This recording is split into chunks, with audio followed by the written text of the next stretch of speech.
Beed citizen live update. IRB कंपनीने उभारलेला आणि पाडळसिंगी टोल नाक्याजवळ असलेला उड्डाण पूल सध्या धोकादायक स्थितीत पोहोचला आहे।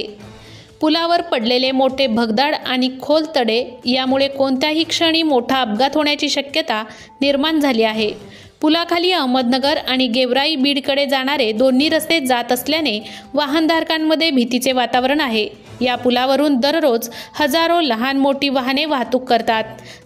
तडे दिवसेंदिवस वाढतच चालले आहेत। स्थानिकांनी अनेक वेळा IRB कंपनी तसेच राष्ट्रीय महामार्ग प्राधिकरणाकडे तक्रार करूनही अद्याप कोणतीही दुरुस्ती झाली नाही। यामुळे प्रशासनाच्या उदासीनतेवर प्रश्नचिन्ह उपस्थित झाले आहे।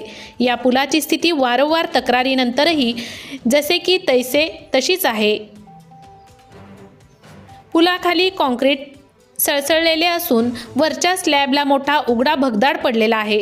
एखाद्या अवजड वाहनाचे चाक अडकले तर जीवितहानी होण्याची शक्यता नाकारता येत नाही।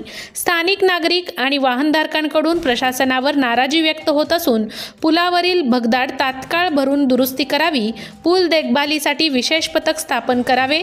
हा पूल राष्ट्रीय महामार्गावरील महत्त्वाचा दुवा असूनही त्याच्या देखभालीकडे दुर्लक्ष करण्यात आले आहे।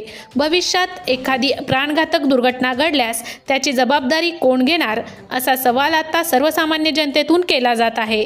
यावर तातडीने उपाययोजना न केल्यास नागरिकांचा रोष उफाळून येण्याची शक्यता आहे। सिटीजन लाईव्ह अपडेटसाठी शेख तालिब, Beed. Subscribe now and press the bell icon. Never miss an update.